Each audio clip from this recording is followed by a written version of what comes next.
The name Ardha Matsyendrasana doesn't come from the fish, but it comes from the master of the fishes. Who is Matsyendra Natha? Do you know who was Matsyendra Natha? Do you not know Matsyendra Natha? Most people don't know the word. So the thing is, what was the story? So there was a fisherman. And the fisherman was at the Bay of Bengal, out fishing. And he took his nets and he cast them out into the sea. And the fisherman was unlucky because there was a very, very, very big fish, too big for him to catch. And that fish dragged his net down into the sea. But the fisherman got stuck in the net and was pulled down into the sea alongside of the net. And so it happened that the fish just swallowed the fisherman and dragged him down to the bottom of the ocean, where he swam around of him. At the same time where that happened in the Bay of Bengal, there was great unrest in India. So great problems in India. Eventually, the problems that occurred were that there was an invasion taking place and India was destroyed by the Persian invasions. It came in many norths over the north that slaughtered the Hindus.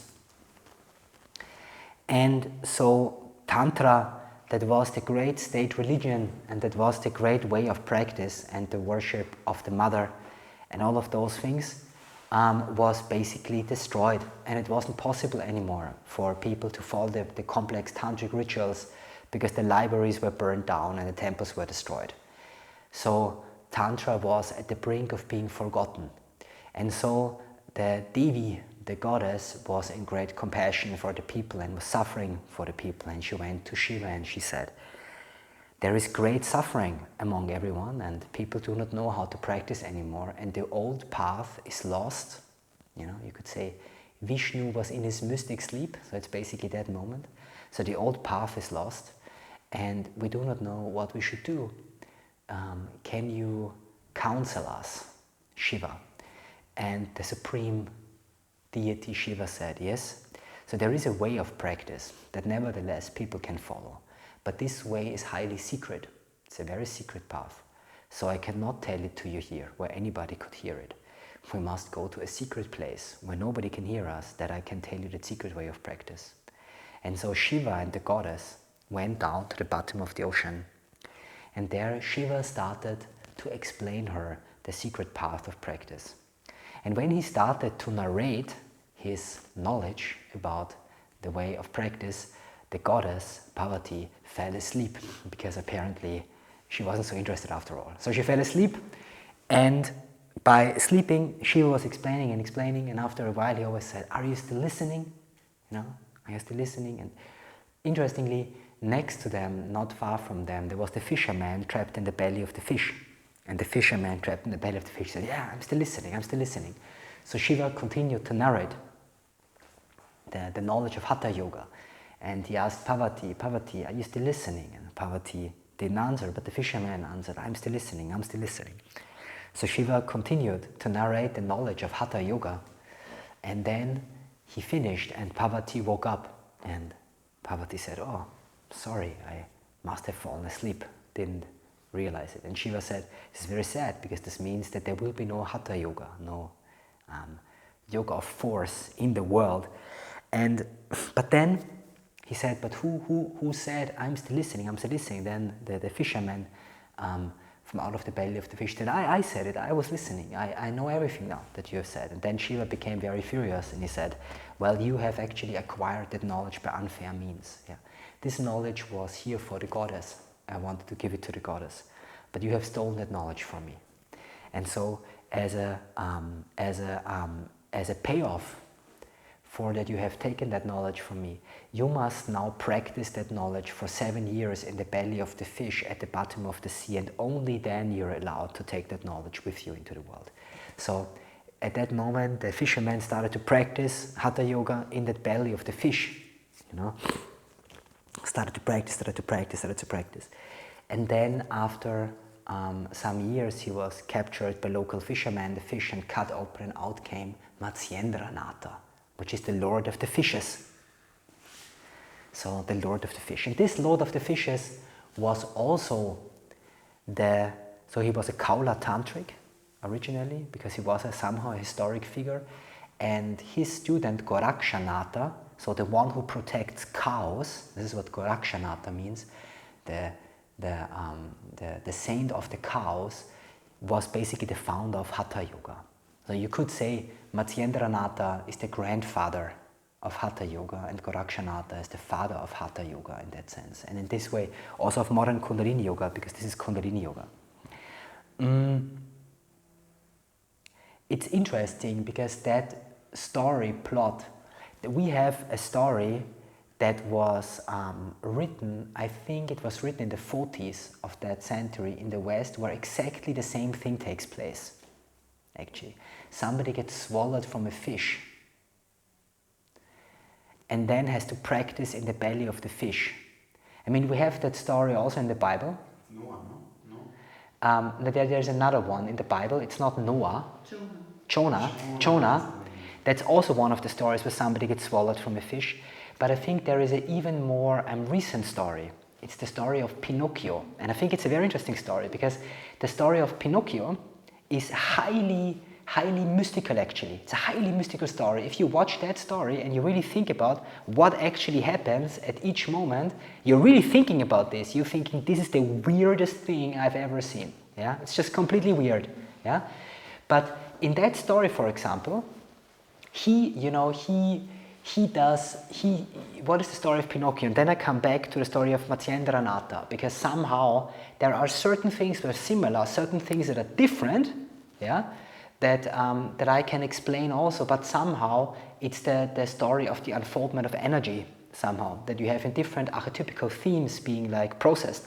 In the story of Pinocchio, you have, for example, an individual that is not yet a person. So like you have an individual that is not a real person yet.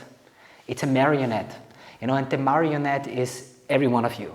And the marionette is the person that's not able to actually figure out how to have your own identity, how to have an authentic expression of your soul. So you're a marionette.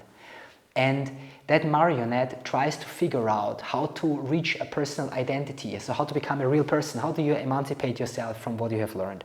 And on that journey of trying to figure out how to become a real person, that marionette, of course, is deceived in many ways, just like with many people, like false richness and false fame and all of these things. And he's basically exploited because he's ignorant. He doesn't know what to do. Yeah, and then at the end of that, where he actually tries to rebel against the false illusions that he has fallen into, because he's falling in the false illusions. He's trying to be famous by being a kind of celebrity, which is a completely ridiculous thing, which is already in the in that very old movie from the 40s. It's a cheap way of trying to achieve an identity, trying to be famous.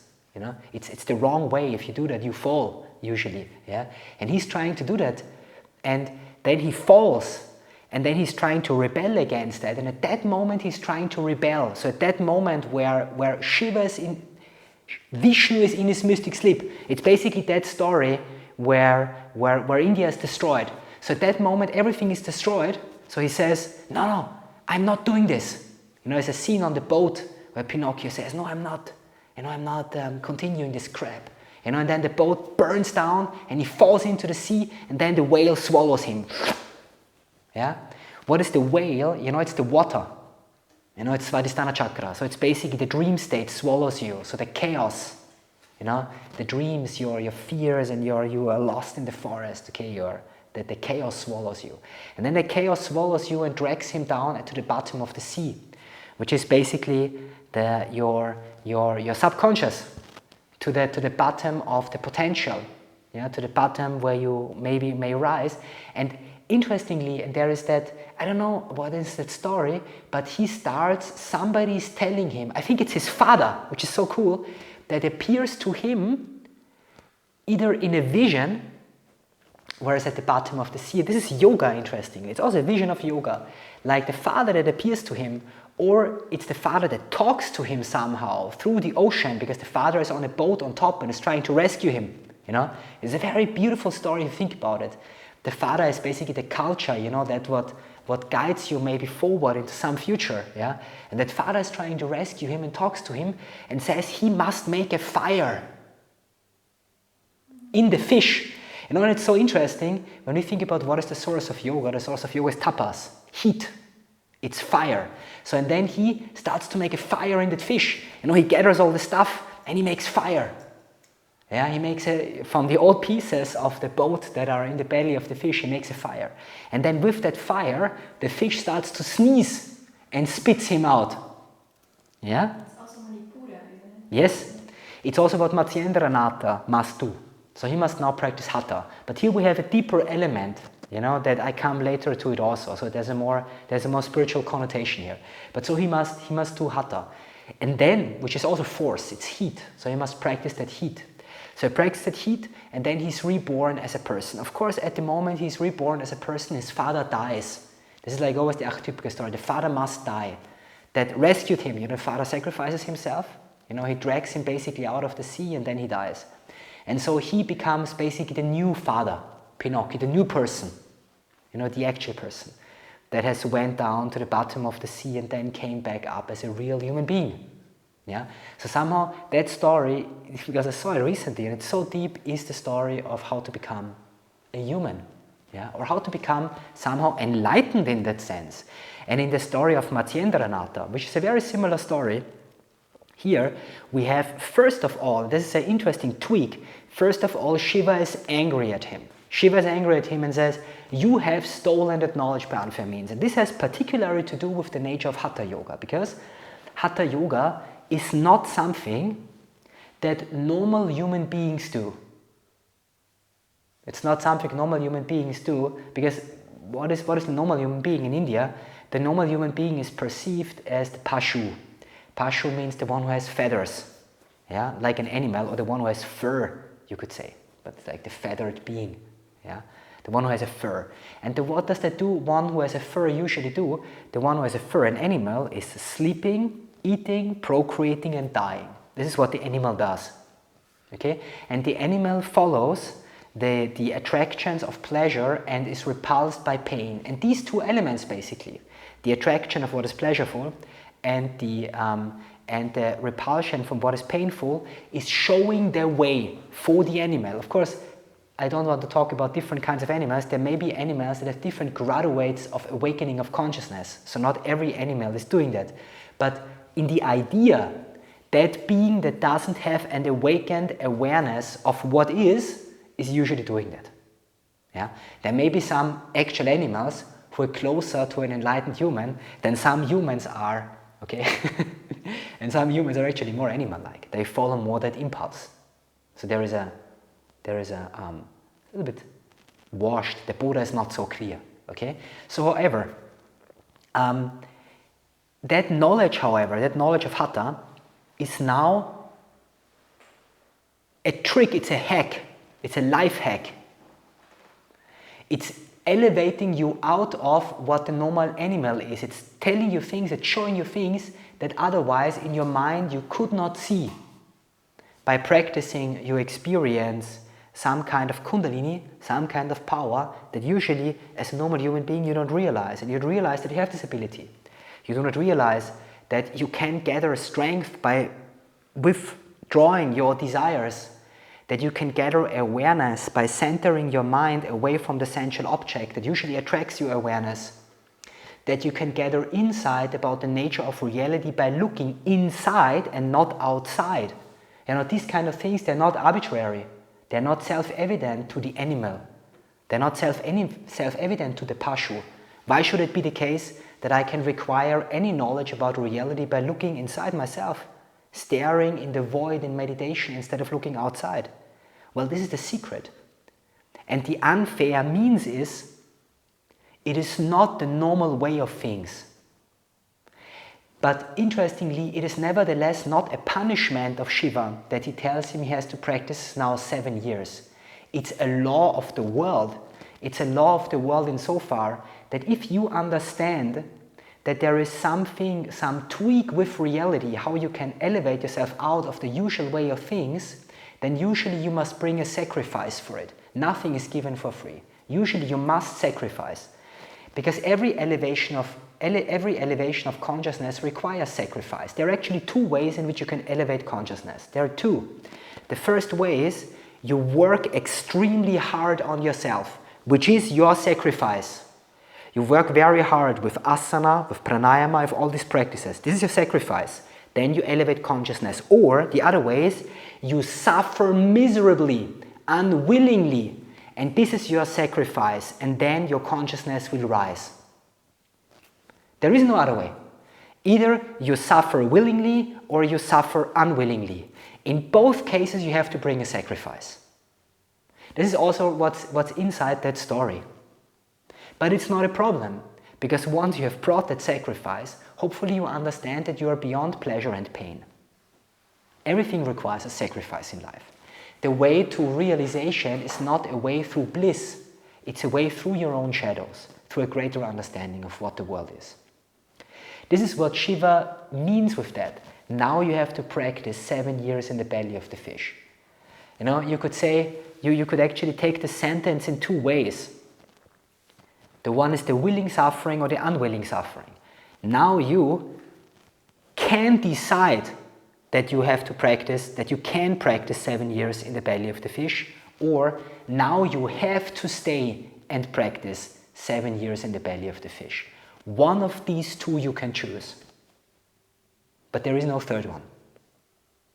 So since we practice yoga, it's very good, because we already willingly decided that we will suffer consciously for our rise of consciousness. It's good. You have chosen the easier way, actually. It's the easier way. Because the other people, they just have to suffer like this. And they do. You know, I'm not kidding. Imagine you would decide today, just a mind experiment. Yeah, maybe that's what Buddha meant when he said the world is suffering. Imagine you would decide today to stop yoga, stop any form of spiritual practice. Yeah, imagine you would just decide. And then you live the life of a normal person. Normal person in that sense, because you must have some kind of religion, you must have some kind of goal. So what is the goal that you choose? If your goal is not the growth of consciousness, which goal do you choose then? Well, you will choose the goal of having a job, having money, having kids, drinking beer or wine in the evening, and just having a good time, maybe having sex, such things. You know, that's usually what people put inside in order to replace a greater goal. You know, going to the cinema, you know, I don't know, just put this aside. So this is now your life. How does your life usually develop? You do suffer. You just suffer in a different way. You suffer by getting sick from all your potato chips and your beer. You suffer because your friends get colon cancer and you need to see them die. You suffer because you fight with your kids all the time who hate you and don't want to see you anymore. You suffer because you have car accidents and you killed somebody because you were little, you know, you just drank 2 beers too much at the bowling at the evening and then you have to go to jail. You suffer. Everyone suffers. And then maybe when you're old, you're alone and nobody wants to talk to you anymore. That's how actually people live lives also. What they tell you on social media that everything is so fine, it's not true. Life is very tough, you know. So anyways, this is good news, because it's good news for us, because it means that when we take the challenge of life consciously, so when we step into the necessary growth of consciousness consciously, instead of waiting for it to come to us in the form of suffering and misery and confusion and disease, because it comes to us anyways in the form of suffering, misery and disease, if we step forward and we embrace the challenge, yeah, then maybe it's hard. It means to practice 7 years in the belly of the fish, but you are truly free. I also believe it's faster.